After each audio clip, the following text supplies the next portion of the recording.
buenos días a todos, familia. Aquí seguimos un día más para seguir compartiendo la palabra del Señor. Una mañana más, siendo fieles a estos devocionales a las 7 de la mañana para tener un día bendecido, para comenzar nuestro día de la mejor manera que sabemos nosotros los creyentes, los cristianos, que es con la bendición del Señor. Hoy vamos a volver a abrir nuestras Biblias en el primer capítulo de la primera carta del apóstol Juan, pero vamos a ir al capítulo 2, que dice así.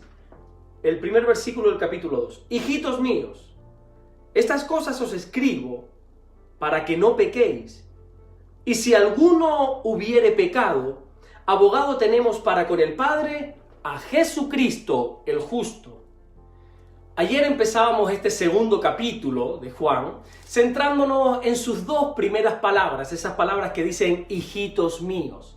Son palabras como que parecen no cuadrar, ¿verdad?, en medio del tema que Juan está tratando, que es el asunto del pecado. Pero aprendíamos que para corregir, para exhortar, para llamar la atención, se necesita de mucha misericordia, menos condenación y más misericordia. El deseo de Juan escribiendo esta epístola es que todo aquel que la leyera no peque, pero él sabe perfectamente que todos pecamos, por eso continúa diciendo que si alguno ha pecado, abogado tenemos para con el Padre. Pero ¿qué quiere decir exactamente Juan con esto? ¿Por qué nosotros necesitamos de un abogado para con el Padre? Mira, lo primero que vamos a aprender aquí es que el pecado nos condena a un juicio. El pecado no es algo liviano que no tiene consecuencias, sino que nos lleva a estar frente a un juez y tener un abogado. Un abogado es una persona legalmente autorizada para defender los derechos de alguien que haya sido denunciado, de alguien que haya sido denunciada, o para velar por los intereses de cualquier persona. Pero mira, el asunto es el siguiente. Te voy a dar un conjunto, te voy a dar, como diríamos aquí en España, un popurrí de versículos para que podamos entender claramente qué es lo que nos está queriendo transmitir, qué es lo que nos está queriendo decir aquí el apóstol Juan. La Biblia dice que la paga del pecado es la muerte. Por otra parte, la Biblia también dice que Dios es justo. Por lo tanto, por más bueno y misericordioso que sea Dios, no nos podemos olvidar nunca que Dios es justo. Así que Él está obligado a cumplir la ley, y vuelvo y repito, la ley dice que el que peca ha de morir. Así que Dios, que es un justo juez, tiene que condenar al pecador. Así que me gustaría ahora que por un momento te imagines la sala de un juicio, donde hay un juez, que es Dios, y que no puede saltarse la ley porque Él es justo, y que hay un acusado, y en este caso el acusado eres tú. El delito por el cual se te está acusando es el pecado. Mira, sea el que sea, pecado, a final de cuentas.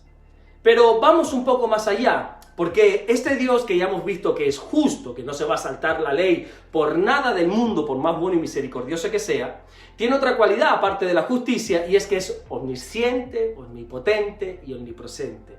Es decir, todo lo sabe, todo lo puede y está en todo lugar. Así que de ninguna de las maneras te vas a poder escapar de la condena, porque el juez que te toca condenar o juzgarte todo lo sabe, todo lo puede y tiene la capacidad de estar en cualquier lugar.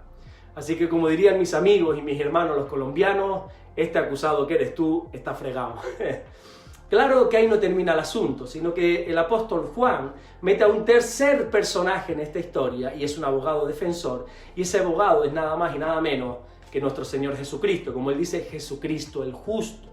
El abogado tiene el deber de defendernos, hayamos hecho lo que hayamos hecho, y así sepa el abogado que nosotros somos culpables, que nosotros hemos cometido un delito, que somos culpables, él se las va a ingeniar de 1001 maneras para demostrar que somos inocentes, para demostrar nuestra inocencia.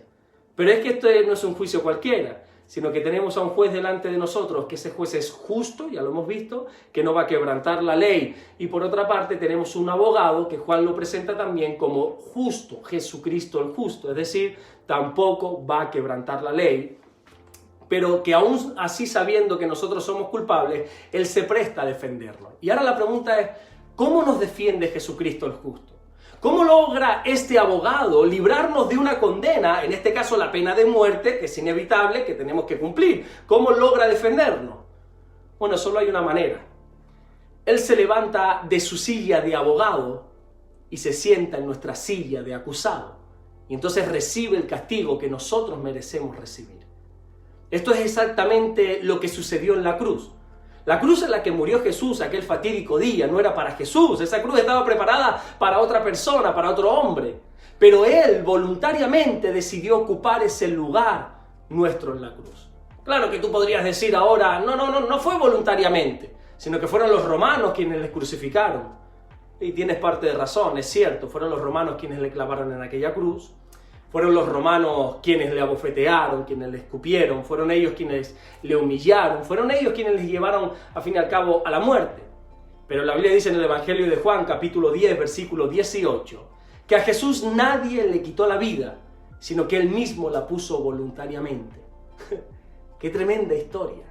¡Qué tremendo acontecimiento está narrando Juan en tan pocas palabras en este versículo 2! Cuando dice que si alguno hubiera pecado, abogado tenemos para con el Padre, Jesucristo el justo.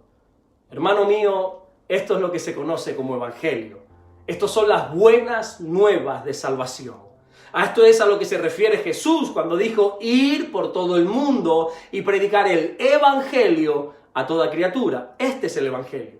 Aunque parezca que todo esté perdido, aunque parezca que no hay salida para nuestra situación, que ya estamos condenados, nuestro abogado Jesús nos defiende a capa y espada y nos hace libres y nos da vida eterna y nos da vida abundante aquí en la tierra también. Así que ya sabes, si has pecado, que lo has hecho, eso no hay duda, corre a Jesús. No huyas de Él cuando peques, no te apartes de Él cuando haces cosas que no están bien delante de Él. La Biblia dice que torre fuerte es el nombre del Señor y que el que a Él corriere será levantado. Jesús es nuestro abogado y siempre nos va a defender. Amén. Vamos a orar en esta mañana. Señor, te damos las gracias. Gracias porque tú eres un abogado justo que nos defiende. Un abogado que, sabiendo el mal que hemos hecho, aún así decide defendernos delante del juez.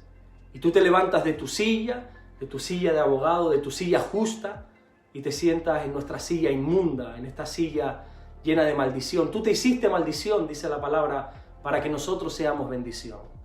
No hay palabras, no hay oraciones que podamos agradecerte esto, Señor. Estamos inmensamente agradecidos de por vida, esta vida y la eterna, por lo que tú has hecho por nosotros. Gracias, Señor, por defendernos. Gracias a ti, Padre, porque tú eres el juez justo que nos juzga, Señor, a través de Jesucristo. Gracias por todo lo que estás haciendo. Gracias por todo lo que vas a hacer, Señor. Te pido que nos guardes y nos bendigas en el día de hoy. Te lo ruego en el nombre poderoso de Jesús. Amén. Que Dios te bendiga. Mañana, Dios mediante, vamos a seguir hablando de este asunto. Mañana viernes seguiremos hablando de esto en el siguiente devocional. Dios te bendiga.